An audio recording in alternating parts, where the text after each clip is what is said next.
श्रीगुरुभ्यो नमः।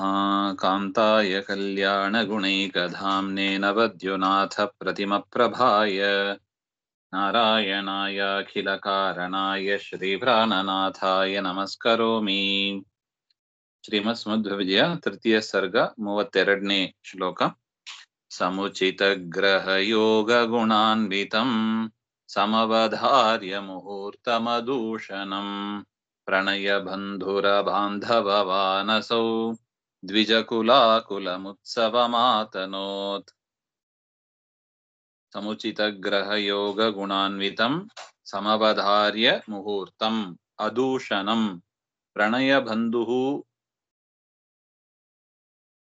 प्रणयबन्धुरबान्धववान् असौ द्विजकुलाकुलम् उत्सवम् आतनोत्.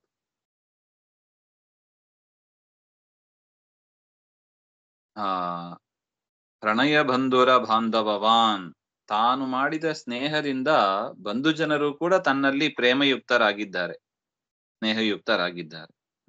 ಅಂತ ಬಂಧು ಜನಗಳ ಉಳ್ಳ ಆ ಆ ಮಧ್ಯಗೇಹ ಭಟ್ಟರು.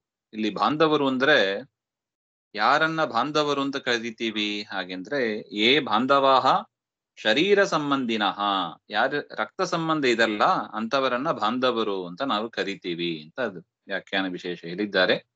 ಅಂತ ಬಾಂಧವರಲ್ಲಿ ತಾವು ಪ್ರೀತಿಯನ್ನ ಮಾಡಿದ್ದಾರೆ, ತತ್ಪ್ರಯುಕ್ತವಾಗಿ ಅವರೂ ಕೂಡ ಪ್ರೀತಿಯನ್ನ ಮಾಡ್ತಾ ಇದ್ದಾರೆ. ಅಂಥ ಮಧ್ಯಗೇಹ ಭಟ್ಟರು ಸಮುಚಿತ ಅಂದ್ರೆ ಉಪನಯನಕ್ಕೆ ಉಪಯುಕ್ತವಾದ ಯೋಗ್ಯವಾದ, ಉಪನಯನ ಮಾಡಲು ಯೋಗ್ಯವಾದ ಗ್ರಹ ಯೋಗ, ಆದಿತ್ಯಾದಿ ಗ್ರಹಗಳ ಯೋಗ, ಅದೇ ಗುಣ ತೇನ ಅನ್ವಿತ, ಅಂತ ಗುಣದಿಂದ ಕೂಡಿದ ಅಷ್ಟಮ ಶುದ್ಧಿಯಾದಿ ಗುಣಯುಕ್ತಂ ಅಂತ ಬರೀತಾರೆ. ಅಷ್ಟಮ ಶುದ್ಧಿ ಮುಂತಾದ ಗುಣಗಳಿಂದ ಕೂಡಿದವಾದ ಶುದ್ಧ ಮುಹೂರ್ತ.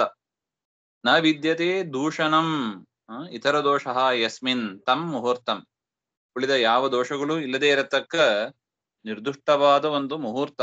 ಅಂತ ಮುಹೂರ್ತವನ್ನು ಸಮವಧಾರ್ಯ ನಿಶ್ಚಯ ಮಾಡಿ, ದ್ವಿಜಾನಾಂ ಕುಲೇನ ಆಕುಲಂ ನಿಬಿಡಂ, ಆ ವಿಪ್ರರಿಂದ ಕೂಡಿದ ಆ ಒಂದು ಸಭೆಯಲ್ಲಿ ಉತ್ಸವಂ ಉಪನಯನ ಉತ್ಸವವನ್ನು ಆತನೋ ಚಕಾರ ಮಾಡಿದ್ರು ಅಂತ ಅರ್ಥ.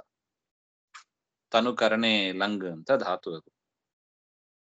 ಅಂದ್ರೆ ಮಧ್ಯಗೇಹ ಭಟ್ಟರು ಬಂಧು ಬಾಂಧವರು ಸಮೇತವಾಗಿ ಆ ಮಗನಿಗೆ ವಾಸುದೇವನಿಗೆ ಉಪನಯನವನ್ನು ಮಾಡಿದ್ರು ಹಾಗೆಂತ ಹೇಳ್ತಾ ಇದ್ದ.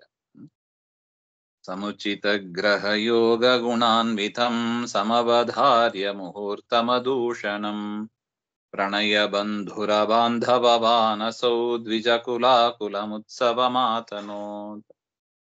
ಮುಂದನೆ ವಿಚಾರ ಮತ್ತೆ ನೋಡೋಣ. ಶ್ರೀಮಧ್ವಾಂತರ್ಗತ ಶ್ರೀಕೃಷ್ಣ ಅರ್ಪಣಮಸ್ತು.